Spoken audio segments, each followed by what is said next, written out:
ଅଦମ୍ୟ ଇଚ୍ଛାଶକ୍ତି ଓ ଲକ୍ଷ୍ୟ ସ୍ଥଳରେ ପହଞ୍ଚିବାର ଜିଦ୍ ସବୁ ଅସମ୍ଭବକୁ ସମ୍ଭବ କରିଦିଏ। ଏହି ଉକ୍ତି ପ୍ରମାଣ କରି ଦେଖାଇଛନ୍ତି 22 ବର୍ଷୀୟ ଚନ୍ଦୁ, ଯିଏକି ମାତ୍ର ଅଷ୍ଟମ ପାଠ ପଢ଼ିଛନ୍ତି ଆଉ ଗଞ୍ଜାମ ଜିଲ୍ଲା ସୋରଡ଼ା ଅଞ୍ଚଳର ଅଖ୍ୟାତ ଗାଁ ବୋରଦାରୁ ଆସିଛନ୍ତି। ଚନ୍ଦୁ ଏବେ ଜଣେ ବଲିଉଡ୍ କଳାକାର। ମାୟାନଗରୀ ମୁମ୍ବାଇରେ ସେ ଆଉ ଷ୍ଟ୍ରଗଲିଂ ଆକ୍ଟର ନୁହନ୍ତି, ସେ ହେଉଛନ୍ତି ଏଷ୍ଟାବ୍ଲିଶ୍ଡ ଆକ୍ଟର। ନହେଲେ ତାଙ୍କୁ ହିନ୍ଦୀ ମେଗା ସିରିଏଲରେ ଶ୍ରୀକୃଷ୍ଣଙ୍କ ଭଳି ଏକ ମେଜର ରୋଲ୍ ମିଳିନଥାନ୍ତା। ଏହାସହ ଚନ୍ଦୁ ମୁମ୍ବାଇର ଜଣେ ସଫଳ ମଡେଲ ବି।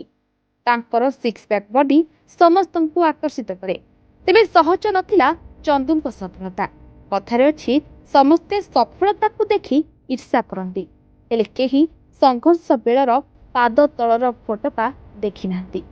ଠିକ୍ ଏହି ପାଦ ତଳର ଫୋଟକା ବିଷୟରେ ଚନ୍ଦୁ କହି ଓଡ଼ିଶା ମାଟି ଓ ଓଡ଼ିଶା ସିନେମା ଜଗତକୁ ମନେ ପକାଇ ଅଭିମାନ କରିଛନ୍ତି। ଚନ୍ଦୁ ନାୟକଙ୍କୁ ଯେତେବେଳେ ମାତ୍ର 12 ବର୍ଷ ବୟସ ହୋଇଥିଲା, ସେ ଗଞ୍ଜାମ ନିଜ ଗାଁରୁ ମାତ୍ର 400 ଟଙ୍କା ଘରୁ ଚୋରି କରି ଗୋଲାମନଗରୀ ଭୁବନେଶ୍ୱର ଆସିଥିଲେ ଅଭିନେତା ହେବାର ସ୍ୱପ୍ନ ସାକାର କରିବା ପାଇଁ। ଏଠାରେ କଳିଙ୍ଗ ଷ୍ଟୁଡିଓରେ ପହଞ୍ଚି ଅଡିସନ୍ ଦେଲେ। ଅଡିସନ୍ ପରେ ତାଙ୍କୁ ସିଲେକ୍ସନ୍ ହେବା ପାଇଁ ଲାଞ୍ଚ ମଗାଯାଇଥିଲା। ଟଙ୍କା ଦେଲେ କଳାକାର ହୋଇପାରିବ ବୋଲି କୁହାଗଲା। ଚନ୍ଦୁ ଯେତେ ହାତ ଯୋଡ଼ି ନେହୁରା ହେଲେ ବି କେହି ତାଙ୍କ ଅନୁରୋଧ ଶୁଣିନଥିଲେ। କାନ୍ଦି କାନ୍ଦି ନେହୁରା ହେଲେ ବି କଳିଙ୍ଗ ଷ୍ଟୁଡିଓରୁ ଧକ୍କା ଖାଇ ଘରକୁ ଫେରିଥିଲେ ଚନ୍ଦୁ। ପରେ ସେ ଗାଁରେ ରହି ଅଷ୍ଟମ ଶ୍ରେଣୀ ଯାଏଁ ପାଠ ପଢ଼ିଲେ ଆଉ ଦିନେ ହଠାତ୍ ଘର ଛାଡ଼ି କେରଳ ପଳାଇଗଲେ। ସେଠାରେ ଏକ ହୋଟେଲରେ ରହି କାମ କରିଲେ, ପ୍ଲେଟ୍ ମାଜିଲେ, କପ୍ ଧୋଇଲେ, ଖାଇବା ବନାଇଲେ। ତେବେ ନିଜ ମନ ଭିତରେ ଥିବା ଅଭିନୟ ପୋକଟିକୁ କେବେ ବି ମରିନଥିଲା। ମୁଁ ଗଞ୍ଜାମ ଜିଲ୍ଲାର ଚନ୍ଦୁ ନାୟକ। ମୋର ପିଲାଟି ବେଳୁ ସ୍ୱପ୍ନ ଥିଲା ମୁଁ ଗୋଟେ ଆକ୍ଟର। ଆଉ ସେଇ ସ୍ୱପ୍ନକୁ ପୂରଣ କରିବା ପାଇଁ ମୁଁ ଭୁବନେଶ୍ୱର ଯାଇଥିଲି। ମୋ ପାଖରେ ପଇସା ନଥିଲା।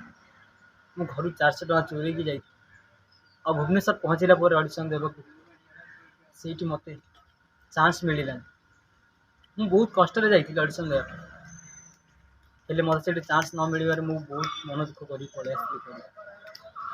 ପୁଣି ମୁଁ ସେକେଣ୍ଡରେ ଯାଇଥିଲି, ମୋତେ ପୁଲିସ୍ ଧରିଥିଲା ଆଉ ଥାନାରେ ବି ରଖିଥିଲା, ନେଇକି ଆଶ୍ରମରେ ଦେଇଦେଲା। ମୋ ବାପା ମାଆ ମୋତେ ଯାଇକି ନେଇକି ଆସିଥିଲେ। ମୁଁ ଓଡ଼ିଶାରେ ବହୁତ ଚେଷ୍ଟା କଲି, ମୋତେ କିଛି ବି ମିଳିଲାନି। କ'ଣ କରିବି? ମୁଁ ଭାବିଲି ମୁଁ ଯେମିତି ବି ଗୋଟେ ଆକ୍ଟର ହେବି, ଆଉ ସେଇ ସ୍ୱପ୍ନକୁ ପୂରଣ କରିବା ପାଇଁ ମୁଁ କେରଳ ପଳେଇ ଆସିଲି। ଛୋଟ ମୋଟ ଦୋକାନରେ ମୁଁ କାମ କଲି, ପ୍ଲେଟ୍ ଧୋଇଲି, ଚା ବନେଇଲି। ତାପରେ କିଛି ଦିନ ଗଲା ପରେ ମୁଁ କମ୍ପିଟିସନ୍ ଗଲି, body builder competition mister Kerala. ସେଇଠି ମୁଁ ଫାର୍ଷ୍ଟ ପ୍ରାଇଜ୍ ଯେମିତି ଜିତିଲି, ମୁମ୍ବାଇରୁ ମୋତେ କଲ୍ ଆସିଲା। ରାଧାକ୍ରିଷ୍ଣ ସିରିଏଲରେ ମୁଁ ଗଲି, ସେଇଠି ରାଧାକ୍ରିଷ୍ଣର ଫ୍ରେଣ୍ଡ ଭାବରେ ମୁଁ ଅଭିନୟ କଲି। ଯାହାକି ଆମ ଓଡ଼ିଆ ଇଣ୍ଡଷ୍ଟ୍ରିରେ ମୋତେ ଜାଗା ମିଳୁନଥିଲା, ଆଜି ବଲିଉଡ଼ ଇଣ୍ଡଷ୍ଟ୍ରିରେ ମୋତେ ଜାଗା ମିଳିଛି।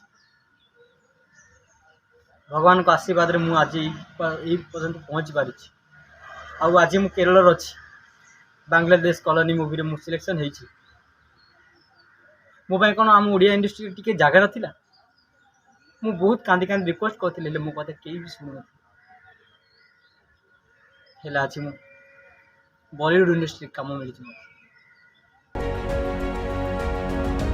ନିଜେ ରୋଜଗାର କରୁଥିବା ଟଙ୍କାରୁ ଜିମ୍ ଯାଇ ପ୍ରଥମେ ସୁନ୍ଦର ସୁଦୃଢ଼ ଆକର୍ଷଣୀୟ ବଡି ବନାଇଲେ।